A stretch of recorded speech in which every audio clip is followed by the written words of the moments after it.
Hello welcome to Politicos. This is Narasimha.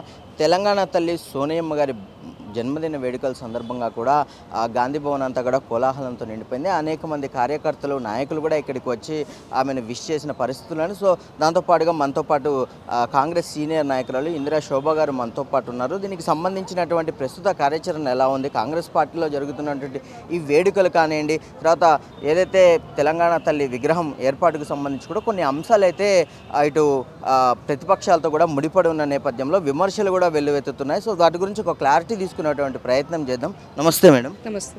ఎట్లుంది madam Congress party 1 year పాలన? చాలా బ్రహ్మాండంగా ఉందని చెప్పాల్సిన అవసరం ఉంది. ఏ తెలంగాణ కోరుకున్నామో ఇవాళ గడి బందీల నుంచి స్వేచ్ఛా వాయులతోటి ఆ సంఖ్యల నుంచి బయటపడ్డం, స్వేచ్ఛ ఇచ్చడంలో రేవంత్ అన్న సక్సెస్ అయ్యిండు, తెలంగాణ బిడ్డల ఆత్మగౌరవాన్ని ఇవ్వడంలో సక్సెస్ అయ్యిండు. ఇవాళ తెలంగాణ ప్రజలు కారం మెతుకులు తిన్నా మంచిదే కానీ ఆత్మగౌరవంతో బతకాలనుకుంటారు. ఇవాళ ఆ విషయంలో సక్సెస్ అయ్యాం. వీటితో పాటు మహిళలకు ఇచ్చేటువంటి సంక్షేమాన్ని తను ప్రతి సంక్షేమ పథకం ఏది ఇంప్లిమెంట్ చేసినా, ఏది తీసుకున్నా దాంట్లో మహిళలకే పెద్దపీట వేశారు, మహిళలనే ముందుంచి. ఎందుకంటే ఇంట్లో మహిళ బాగుంటే ఆ ఇల్లు బాగుంటుంది అన్నది కాన్సెప్ట్ నమ్మినటువంటి వ్యక్తి రేవంత్ రెడ్డి గారు, కాంగ్రెస్ పార్టీ. సో ఆ లైన్లో మా పాలన కొనసాగుతున్నది. ఇక రాజకీయ కోణంలో ప్రతిపక్షాలు రాజకీయ కోణంలో మాట్లాడారు. వాళ్ళు ఏం మాట్లాడకపోతే వాళ్ళ దుకాణం కూడా బంద్ అవుతుంది కదా, కాబట్టి ఏదో ఒకటి కామెంట్ చేయాలి, కామెంట్ చేస్తున్నారు. సో సంక్షేమం అనేది ఎప్పుడూ కూడా కంటిన్యూటీ ప్రాసెస్.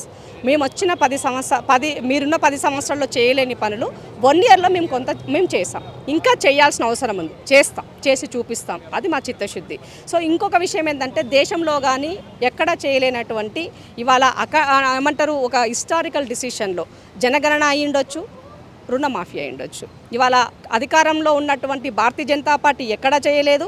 ఇవి మొన్నటిదాకా బీఆర్ఎస్ వాళ్ళు ఎవరు చేయలేదు. బట్ కానీ కాంగ్రెస్ పార్టీ ఇవాళ అది చేసింది, గతంలో చేసింది, మళ్ళీ ఇప్పుడు కూడా చేసి చూపిస్తుంది. సో కాబట్టి ప్రజలు కూడా కంపారిజన్ స్టడీ చేసుకుంటారు ఎప్పుడూ కూడా. గతంలో కాంగ్రెస్ ఎలా ఉండే, ఇప్పుడు ఎలా ఉంది, ఏం చేయగలుగుతుంది, ఎట్లా చేస్తుంది అనేదాన్ని కూడా. సో రేవంత్ రెడ్డి గారు పీసీసీ ప్రెసిడెంట్గా ఇచ్చినటువంటి హామీలన్నింటినీ కూడా ఇవాళ తనే నిర్ణయాధికారిగా ఉన్నాడు, ముఖ్యమంత్రిగా. కాబట్టి ప్రతి విషయాన్ని కూడా ఈ ప్రజలకు ఇచ్చినటువంటి హామీలు నెరవేర్చడంలో చిత్తశుద్ధితో ముందుకెళ్తున్నారు. ఇటు ప్రతిపక్షాలుగా చూసుకుంటే బీజేపీ పార్టీ గతంలో 8 సీట్లు గెలుచుకుంది, ప్రతిపక్షంగా కూడా ఉండే పరిస్థితుల్లో ఉన్న నేపథ్యంలో వాళ్ళు మన సభ కూడా పెట్టి ఏదైతే 6 వైఫల్యాలు 65 మోసాలు అనే పేరిట ఒక భారీ బహిరంగ సభను కూడా సరూర్నగర్ ఏర్పాటు చేస్తారు. దాని ప్రతిపక్షం హోదాలో ఉండి కాంగ్రెస్ పార్టీని విమర్శించడమే లక్ష్యంగా కూడా అక్కడ జరిగినట్టుగా తెలుస్తుంది. దీని మీద ఎట్లా ఉంటుంది కాంగ్రెస్ పార్టీ స్పందన ఏంటి?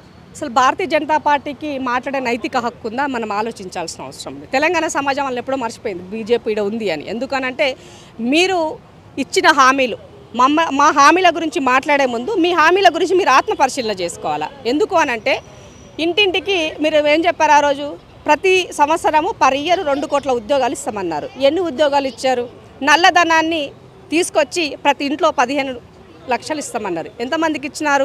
తెలంగాణ రాష్ట్రానికి బైఫర్కేషన్ యాక్ట్లో ఉన్నటువంటి అన్నీ ఇంప్లిమెంట్ చేస్తామన్నారు. ఎన్ని చేసి ఇచ్చారు? మీకు మాట్లాడిన నైతిక ఎక్కడిది? గుజరాత్ వాళ్ళకి గులామిగిరి చేసేటే సరిపోయింది వాళ్ళ కిషన్ రెడ్డి గారికి. తెలంగాణ రాష్ట్ర ప్రజల గురించి ఎప్పుడు ఆలోచించారు? తెలంగాణ బిల్లు పెట్టినాడు కూడా ఇదే ద్వంద్వ వైఖరి వహించినాడు కిషన్ రెడ్డి గారు. మళ్ళీ ఇవాళ గదే ముచ్చట చెప్తే ఎట్లా? ప్రజలు మిమ్మల్ని నమ్మాలా? మీకు అధికారం కావాలంటే చిత్తశుద్ధి ఇంపార్టెంట్. మనం కేంద్రంలో అధికారంలో 10 సంవత్సరాలు ఉన్నాం. కేసీఆర్ చేసిన తప్పులన్నింటినీ ఎప్పటికప్పుడు కాపాడుతూ వచ్చినాం. కాబట్టి మళ్ళీ మాకు ఇవాళ ఏమంటారు, ఆల్టర్నేట్ కాంగ్రెస్కి బీజేపీ అవుతుంది, మేమే అధికారంలోకి వస్తామని కలలు కంటున్నారు. ఎట్లా కలలు కంటారు? సో మేము పని చేయలేనప్పుడు, ఇచ్చిన హామీలు నెరవేర్చినప్పుడు అది మీరు చేయగలుగుతారు. ఇవాళ 6 గ్యారంటీలతో పాటుగా మేము ఇచ్చినటువంటి హామీలు 160 హామీలు కూడా ఇవాళ నెరవేరుస్తూ ఇంకా చేస్తాం. ఈ ప్రజలకి చేయాల్సింది చాలా ఉంది. ఈ ఫస్ట్ ఆఫ్ ఆల్ 7 లక్షల కోట్ల అప్పు చేసి ప్రజలకి నెత్తిన అప్పుల కుప్ప పెట్టారు. ఆ కుప్పల నుంచి వాళ్ళ ఒక ఆర్థిక క్రమశిక్షణ వైపుకి ఒక గాడిలో పెట్టి చేసే పని ఇవాళ ముఖ్యమంత్రి గారు చేస్తున్నారు, మంత్రులు చేస్తున్నారు. 24 గంటలు ప్రజలకు అందుబాటులో ఉంటున్నారు, ప్రతి విషయాన్ని వింటున్నారు, ఎవరైనా సలహాలు ఇచ్చినా తీసుకుంటున్నారు. మీరు గతంలో వినడానికి ఇష్టపడలేదు, కనీసం చెప్పింది నేనే రాజు, నేనే మంత్రి, అన్నీ నేనే, మొత్తం పవర్ అంతా సెంట్రిక్ ఉన్నది. ఇవాళ పవర్ అట్లా లేదు కదా, ఏ మంత్రి పదే ఆ మంత్రి చేసుకుంటున్నాడు. ఇది స్వేచ్ఛ ఇచ్చినట్టే కదా. జర్నలిజం వాళ్ళకు కూడా స్వేచ్ఛ ఇచ్చినాం కదా, జర్నలిస్ట్ సోదరులకు కూడా ఇండ్లు ఇచ్చినాం కదా. మరి మీరు నెరవేర్చినారు? అవన్నీ చేయలేదు కదా. కాబట్టి ఏ విషయంలో కంపారిజన్ చేసినా వాళ్ళకి మాకి నక్కకు నాగలోకి అనుకున్నంత డిఫరెన్స్ ఉంది. సో ఎందుకు రేవంత్ రెడ్డి గారు మహిళల మీద ప్రత్యేక దృష్టి పెట్టారు? కోటి మందిని కోటీశ్వర్లు చేయాలనే ఆలోచన అసలు ఎందుకు వచ్చింది అసలు? ఇప్పుడు లాస్ట్ గవర్నమెంట్లో వడ్డీ లేని రుణాల కింద 4,000 కోట్ల రూపాయలు అప్పులో ఉంది గత ప్రభుత్వం. ఇవాళ మేము వచ్చిన తర్వాత వడ్డీ లేని రుణాల కింద అమౌంట్ ఇచ్చాము. వీటితో పాటుగా వాళ్ళకి కొత్త అంటే వాళ్ళలో ఉన్నటువంటి ప్రతిభ, మహిళా సంఘాల్లో ఉన్నటువంటి ప్రతిభ, క్యాంటీన్లు రన్ చేస్తావా, ఈవెంట్స్ చేసుకుంటావా, లేదంటే వంటరు పిండి వంటలు చేస్తారా, మీరు క్యాంటీన్లు పెట్టుకుంటారా, వాళ్ళకు ఉన్నటువంటి టాలెంట్ని ప్రోత్సహిస్తూ వాటికి మార్కెటింగ్ని కల్పిస్తున్నాం. అంటే వాళ్ళు తయారు చేసిన ప్రోడక్ట్ కూడా ఈ ప్రభుత్వం మార్కెట్ చేస్తుంది, మీరు అమ్ముకోవడానికి బజార్లు ఏర్పాటు చేస్తుంది. ఇవాళ సెక్రటేరియట్ అయి ఉండొచ్చు, హైదరాబాద్లో ఉన్నటువంటి వివిధ ప్లేస్లో ఎగ్జిబిషన్స్ అయి ఉండొచ్చు. మీరు చూసారు మొన్న లాస్ట్ దసరా ముందుకి దసరా టైంలోనే సీతక్క తన ఆధ్వర్యంలో మహిళా సంఘాలు వివిధ రాష్ట్రాల్లో ఉన్నటువంటి అందరు మహిళా సంఘాలను పిలిపించి ఇక్కడే మనం ఒక హబ్ను ఏర్పాటు చేస్తాం వాళ్ళ ప్రోడక్ట్స్ని అమ్ముకోవడానికి. అలాగే మన దగ్గర ఉన్నటువంటి మహిళలు కూడా ఇతర రాష్ట్రాలకు వెళ్ళే విధంగా అంటే ఒక విజన్తో ముందుకెళ్తుంది ప్రభుత్వం. ఎందుకు అనంటే మహిళల్లో పొదుపు ఉంటుంది. ఆ పొదుపు గుణాన్ని ప్రజలకి కనుక మనం కరెక్ట్గా ప్రాపర్గా చేసినట్లయితే 10 రూపాయలు సంపాదిస్తే 10 రూపాయల్లో ఆమె 2 రూపాయలే ఖర్చు పెడుతుంది, 8 రూపాయలు సేవింగ్లో ఉంటుంది. సో అట్లాంటప్పుడు ఆ ఎంపవర్ అన్నది మహిళకి మనం ఇచ్చినప్పుడు ఆటోమేటిక్గా డెవలప్మెంట్ అన్నది వెళ్తుంది. సో ఇది ఈ ప్రభుత్వానికి ఉన్నటువంటి చిత్తశుద్ధి. అందుకే మహిళల పట్ల ఎక్కువ కాన్సన్ట్రేషన్ చేస్తున్నారు. సీతక్క ఒక మంత్రిగా ఉంటూ తన యొక్క శాఖని పలు మార్పులు చేస్తూ వచ్చారు, ఎవరైనా చెప్పినా కూడా వింటున్నారు. అలాగే వీటితో పాటుగా ఇంకెవరైనా కూడా అంటే సోషల్ రెస్పాన్సిబిలిటీ కింద వచ్చేటువంటి నిధులను కూడా ఇలాంటి వాటికి ఉపయోగిస్తూ ఎవరు ఏం చేయాలనుకున్న వాళ్ళకి వాటిని ప్రాపర్గా యూటిలైజ్ చేసే విధంగా మూవ్ చేస్తున్నారు. కాబట్టి ఈ ప్రభుత్వము మహిళా ఎంపవర్మెంట్కి కానీ విద్య కానీ వైద్యాన్ని కానీ పెద్దపీట వేస్తుందని చెప్పాలి. అలాగే ఉపాధికి సంబంధించి ఒక స్కిల్ డెవలప్మెంట్ ఏర్పాటు చేస్తుంది. అలాగే వచ్చే కొత్త ఇండస్ట్రీస్ని దాదాపు 2,20,000 కోట్ల రూపాయలని ఇండస్ట్రీస్ పేరుతోన ఇవాళ నిధులు తీసుకురావడం జరిగింది. వాటితో పాటుగా 2,738 కొత్త కంపెనీలకి అనుమతులు ఇవ్వడం జరిగింది. అంటే ఈ 1 ఇయర్ కాలంలో జరిగినటువంటి మార్పులు మీకు చెప్తున్నాను. సో ఇవంతా కూడా ఏంటంటే కంటిన్యూటీ ప్రాసెస్ చేస్తుంది ప్రభుత్వం ఎప్పుడు కూడా. కాబట్టి కొంత సమయం ఇవ్వాల్సిన అవసరం ఉంది. కేసీఆర్ ఆగం పట్టించిన ఈ తెలంగాణని సెటరేట్ చేయడానికి 6 నెలలు పట్టింది. అందులోనే పార్లమెంట్ ఎలక్షన్స్ వచ్చాయి. ఆ తర్వాత కదా పాలన కొనసాగుతున్నది. కాబట్టి ఎవరైనా కూడా ఒక కొత్త ఇల్లు కట్టుకుంటేనే అన్ని సర్దుకోవడానికి టైం పడుతుంది. ఇవాళ కేసీఆర్ గుళ్ళ చేసిపోయినటువంటి గుడిని పూర్తిగా సెటరేట్ చేయాలంటే టేక్ టైం. మనం కూడా సహకరించాల్సిన అవసరం ఉన్నది. సో అయినప్పటికీ కూడా రేవంత్ రెడ్డి సీరియస్గా కష్టపడుతుండు, పార్టీ కష్టపడుతున్నది. ప్రభుత్వం తరపు నుంచి ఏది ఇచ్చినా కూడా పార్టీ తరపున మహేష్ అన్న ఆ ప్రోగ్రామ్స్ని గ్రౌండ్స్లో తీసుకెళ్ళడానికి ప్రయత్నం చేస్తున్నారు. కాబట్టి దీంట్లో ఎవరమైనా కూడా చిత్తశుద్ధితో ముందుకెళ్లాల్సిన అవసరం ఉంది. రాబోయే లోకల్ బాడీ ఎలక్షన్లో కూడా పార్టీ తరపు నుంచి కానీ ప్రభుత్వం తరపు నుంచి కానీ పెద్ద ఎత్తున వాళ్ళకు ఒక మంచి అవగాహన ఏర్పాటు చేయడం కోసం ఎప్పుడప్పుడు యాక్టివిటీస్ ప్రోగ్రామ్స్ కూడా చేస్తున్నారు. సో ఏదైతే అసెంబ్లీకి సంబంధించిన సమావేశాలు కూడా జరుగుతున్నాయి, సో ఎందుకు ప్రతిపక్షాలు రాము అంటున్నా కానీ ఒత్తిడి చేస్తున్నారని చెప్పేసి కూడా ప్రజలు భావిస్తున్నారు. కాంగ్రెస్ పార్టీ లక్ష్యం ఏంటి అసలు ఈ సమావేశాల గురించి కానీ అసలు ప్రజాపాలనలో ఏంటి లక్ష్యం? ఇప్పుడు ఏదైనా మనము ఒకటి పని మొదలుపెట్టినప్పుడు ప్రజల్లోకి వెళ్ళాలంటే అది అసెంబ్లీలో చర్చ జరగాల్సిన అవసరం ఉంది. అసెంబ్లీలో చర్చ జరగాలన్నప్పుడు అధికార పార్టీ చేసేటువంటిది ప్రతిపక్షంలో ఉన్నటువంటి వాళ్ళు దాంట్లో ఏమైనా లోటుపాట్లు ఏదన్నా ఉంటే ఎత్తి చూపాల్సిన బాధ్యత వాళ్ళది ఉన్నది.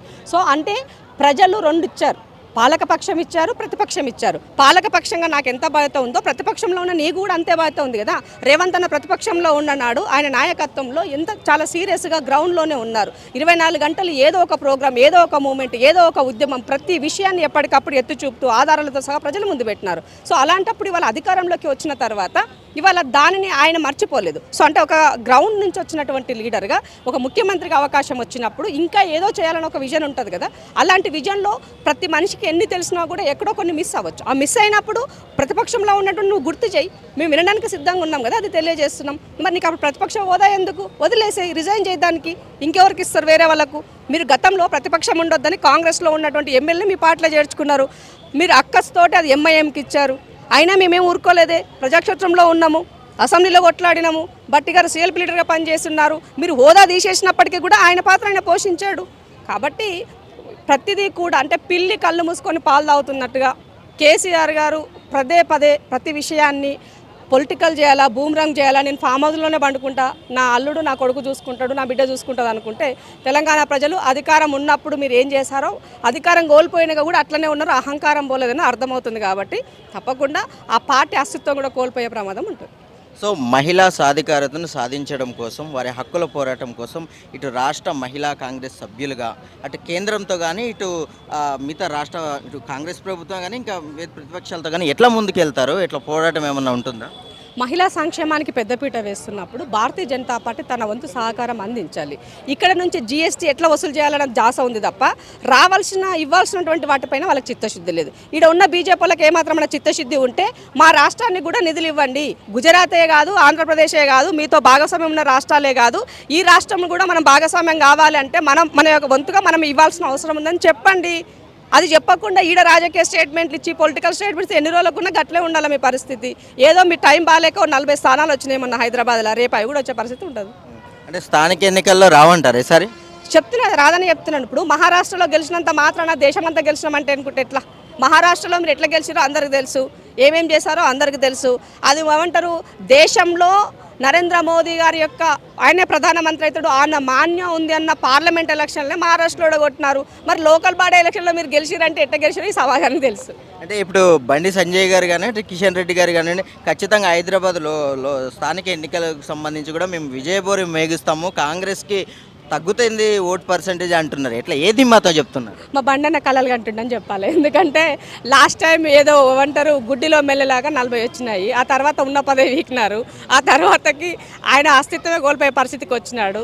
కాబట్టి బండన్న ఏంటంటే గ్రౌండ్లో ఉన్నటువంటి ఒక యాక్టివ్ వర్కర్గా పనిచేస్తాడు, కార్యకర్తల్ని ఉత్సాహపరుస్తారు. అందులో అందరూ ఎవరు కాదన్నారు ఆ విషయంలో. కానీ అలా పార్టీ నినాదం ఢిల్లీలో వేరు ఇక్కడ గల్లీలో వేరు, కాబట్టి ఆ లైన్ వాళ్ళు తెలుసుకుంటే బాగుంటుంది.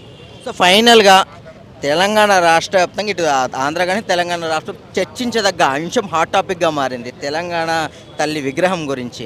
ఏంటి అసలు దీని గురించి ఏంటి అసలు కాంగ్రెస్ పార్టీ వైఖరి ఏంటి, అసలు ఆలోచన ఏంటి? తెలంగాణ అంటే తెలంగాణ యొక్క సగటు మహిళ ఎలా ఉంటుంది అన్నది ఇంపార్టెంట్. తెలంగాణ కానీ అక్కడ గుర్తు రావాలి, ఇక్కడ ఉన్నటువంటి మహిళా మూర్తి ఏ రకంగా ఉంటుందండి. ఇక్కడ ఆడబిడ్డలంతా కూడా కాటన్ చీరలు కడతారు, ముతక నేత చీరలు కడతారు, నడుముకు పొంగు బిగిస్తారు, నెత్తి చీగ వేసుకుంటారు, పూలు పెట్టుకుంటారు, మెడల కంటలు పెట్టుకుంటారు, ఇంకా కొంచెం గుండ్లు వేసుకుంటారు, ఇంకా కొంచెం కిందకోసం జర ఆరంలోకి వేసుకుంటారు. వీటితో పాటుగా మన చేతి నిండా గాజులు వేసుకుంటారు. ఇవి కాకుండా వ్యవసాయం చేసిన ఆడబిడ్డలు చేతులకు అంకులు పట్టుకుంటారు, కొడవలు పట్టుకుంటారు. ఇవన్నీ ఆడబిడ్డలకు ఉన్నట్టు ఇక్కడే ఒక ప్రధానమైన గతంలో వాళ్ళు చేసిన స్టాచ్యూలో గడికి సంబంధించినటువంటి కవితమ్మను వాళ్ళ యొక్క తెలంగాణ తల్లి విగ్రహంగా మీరు చూపించినారు. ఇక్కడ పాపం బిడ్డ యొక్క రూపం పోతుందన్న బాధలో వాళ్ళందరూ ఉన్నట్టుంది. అంటే ఇక్కడే ఒక ప్రధానమైన అంశం ఏదైతే తెలంగాణ స్త్రీల ఆత్మగౌరవం బతుకమ్మకి సంబంధించి కూడా తీసేశారు, కేవలం హస్తాన్ని చూపిస్తున్నారు అంటున్నారు. ఏంటి దీని గురించి ఏమాట? ఒకటి గుర్తుపెట్టుకోవాల్సిన అవసరం ఉంది. ఇప్పుడు బతుకమ్మ అంటే మేము కూడా గౌరవిస్తాం, నేను కూడా బతుకమ్మని చేస్తా. బతుకమ్మ అంటే స్త్రీమూర్తి గౌరమ్మ బతుకునిచ్చేది బతుకమ్మ అనేది మనం తెలియజేస్తాం. సో ఇక్కడ ప్రభుత్వాలకు ఎప్పుడూ కూడా ఈ ఫెస్టివల్ ఆ ఫెస్టివల్ అది అన్నది ఒకదాన్ని సింబాలిక్గా ప్రభుత్వాలు ఎప్పుడూ కూడా ప్రభుత్వాలకి సబ్బండ వర్గాలు సబ్బండ జాతులు అందరూ కూడా సమానంగానే ప్రభుత్వాలకు ఉంటుంది ఇంటెన్షన్. అయితే ఇక్కడ మా చేతిలో ఇవాళ మేము హస్తం ఇచ్చాము చెయ్యి ఇచ్చామంటే చేతి గుర్తు అన్నది కాంగ్రెస్ పార్టీ కాబట్టి వీళ్ళు ఇలా పెట్టారు, ఇది కాంగ్రెస్ వాళ్ళకు బొమ్మని అనుకుంటున్నారు. దయచేసి తెలంగాణ సమాజానికి కానీ ఎవరైనా అపోహలో ఉన్నటువంటి వాళ్ళకు కూడా నేను తెలియజేసేది ఏంటంటే తల్లి కానీ దేవత కానీ అమ్మవారు కానీ ఎప్పుడు కూడా బిడ్డలని ఇలా ఆశీర్వదిస్తుంది. అభయహస్తంతో బిడ్డను సల్లంగుండు నేను నీతో ఉన్నా. ఇవాళ సెక్రటేరియట్లో ప్రజలకి సంబంధించినటువంటి తీసుకున్నటువంటి నిర్ణయాల్లో ప్రభుత్వ పరంగా నేను మీకు అండగా ఉన్నాను, ప్రజలకు ఇచ్చే సంక్షేమంలో ప్రజలకి నేను అందుబాటులో నేను మీకు ఉన్నాను అని తెలియజేసే విధంగా అదొక మెసేజ్గా చూడాలి తప్ప మనము దానిని మీ యొక్క ఆ కోణంలో నుంచి బయటికి రావాల్సిన అవసరం ఉంది. వాళ్ళు ఏంటంటే బతుకమ్మ అంటే దానికి కేర్ ఆఫ్ అడ్రస్ కవిత గారు అనేది ఒక లైన్లో వాళ్ళు దాన్ని పూర్తిగా ఆ విధంగా ప్రొజెక్ట్ చేశారు. సో ఇవాళ ఆ తీసేస్తే వాళ్ళ యొక్క అస్తిత్వం కోల్పోయే విధంగా వాళ్ళు ఫీల్ అవుతున్నట్టుంది. బట్ కానీ ప్రభుత్వ పరంగా మాత్రము ఒక పండగ వైపు నుంచే మనం లైన్ తీసుకోవడం వల్ల ఆ సబ్బండ జాతులకి మనం సమాధానం చెప్పాల్సినటువంటి అవసరం ఉంటుంది అనేది నా యొక్క వ్యక్తిగత అభిప్రాయం. సో ఇంకొకటి ఏదైతే బీఆర్ఎస్ పార్టీ బంగారు తెలంగాణ అని చెప్పేసి పూర్తిగా అప్పుల్లో ముంచేశారు, ఇప్పుడు తెలంగాణ తల్లి విగ్రహాన్ని సాదాసీదాగా రూపొందించి మళ్ళీ సాదాసీదా తెలంగాణను రూపొందించడం కోసమే ఇదంతా చూపిస్తున్నారు అన్నట్టుగా వాదనలు కూడా అటు బీజేపీ ఏఆర్ఎస్ కానీ ఇటు బీజేపీ కానీ విమర్శిస్తున్న పరిస్థితి. ఎట్లా కాంగ్రెస్ పార్టీ ఎట్లా స్పందిస్తుంది? ఇప్పుడు మసిబుసి మారడికాయలాగా అప్పుల తెలంగాణ చేసి ఇది బంగారు తెలంగాణ అని చెప్పారు. అప్పుల తెలంగాణ పూర్తి ఊబిలో కూరుకుపోయిన తెలంగాణ, ఎక్కడికక్కడ దాచుకున్న దానికి అరాచకాలు సృష్టించారు, భూ కుంభకోణాలు చేశారు, ఎక్కడ చూసినా స్కామ్లే చేశారు. అలాంటి తెలంగాణలో మేము బంగారంలో ఉన్నామని భ్రమలు కల్పించారు. ఆ భ్రమల నుంచి బయటపడాలంటే కామన్ ఉమెన్గా ఈ తెలంగాణలో కామన్ ఉమెన్ అంటే ఎప్పుడూ కూడా తెలంగాణ అనేది ఆరాటాలకు ఆర్భాటాలకు లేనిది ఉన్నట్టుగా ఉన్నది లేనట్టుగా చెప్పడానికి తెలంగాణ ప్రజలు ఇష్టపడరు. రియాలిటీ గ్రౌండ్ రియాలిటీ యాక్చువల్ ఏమున్నదో అదే చెప్పాలనుకుంటుంది. సో ఇవాళ ఈ ప్రభుత్వము కూడా ఆ ప్రజల యొక్క మనోభావాలు దెబ్బతినకుండా, ఆత్మగౌరవం దెబ్బతినకుండా వాళ్ళ యొక్క మనోభావాలకు అనుగుణంగానే రేవంత్ సర్కార్ ముందుకెళ్తుంది. సో ఫైనల్గా కాంగ్రెస్ పార్టీ 1 ఇయర్ పాలన చేసుకుని విజయోత్సవాలు కూడా జరుపుకుంటుంది. ఇది ప్రతిపక్షాలకి ఏదైనా చెప్పాలి అంటే పాలన పరంగా ఏం చెప్తారు? ప్రతిపక్షాలు నిజంగా ప్రతిపక్ష పాత్ర పోషించాలంటే పాలకపక్షం తీసుకున్నటువంటి నిర్ణయాల్లో ఎక్కడైనా పొరపచ్చలుండి ప్రజలకు ఏ సంక్షేమ పథకమైన రీచ్ కాకపోతే బాధ్యతాయుతమైన పాత్ర పోషించి అధికారుల దృష్టి ప్రభుత్వ దృష్టికి తీసుకురండి. అది చేయడానికి మేము సిద్ధంగా ఉన్నాం. పాలసీ మేకింగ్లో ఎక్కడైనా నిర్ణయాల్లో తప్పు జరిగితే మీరు తీసుకురండి, మేము తినడానికి సిద్ధంగా ఉన్నాం, ఆ నిర్ణయాలు అమలు చేయడానికి సిద్ధంగా ఉన్నాం. రేవంత్ అన్న పలుసార్లు తెలియజేశాడు. ఎక్కడైనా నిరుద్యోగులు కానీ ఇంకా వాళ్ళ హక్కుల కోసం కానీ ఎవరైనా ప్రొటెస్ట్ చేస్తే కూడా పోలీసులకు చెప్పారు మీరు వాళ్ళని అరెస్ట్ చేయకండి.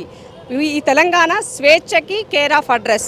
సో కాబట్టి వాళ్ళ యొక్క స్వేచ్ఛని వాళ్ళు పూర్తిగా కొనసాగించే విధంగా ఈ ప్రభుత్వాలు సిద్ధంగా ఉన్నది, నా నాయకత్వం కూడా సిద్ధంగా ఉందని తెలియజేశారు. కాబట్టి ఒక భిన్నమైనటువంటి రీతిలో ఒక నియంత్రిత ధోరణిలో కాకుండా ప్రజల భాగస్వామ్యంతో ఏర్పడినటువంటి ఈ ప్రభుత్వంలో మీరే దేవుళ్ళు, అన్నీ మీరే అనే విధంగా రేవంత్ సర్కార్ తెలియజేస్తారు. Okay, thank you madam. చూశారు కదా ఇందిరా శోభ గారి మాటల్లో ఏదైతే ఆ కాంగ్రెస్ ప్రభుత్వం చేపట్టినటువంటి పాలనని చూసి తట్టుకోలేకనే ఇటు బీఆర్ఎస్ పార్టీ కానీ అటు బీజేపీ పార్టీ కానీ విమర్శలు చేస్తుంది. దాంట్లో వారికి అసలు విమర్శించే నైతిక హక్కు లేదని చెప్పేసి కూడా ఆమె బాహాటకంగా చెప్తున్న పరిస్థితులు. అంటే ఇక తెలంగాణ తల్లి విగ్రహంలో కూడా ఏదో వారు అంగుళ ఆర్భాటాలతో అయితే విగ్రహాన్ని రూపొందించారు, కానీ అసలు తెలంగాణ అస్తిత్వం ఉందా?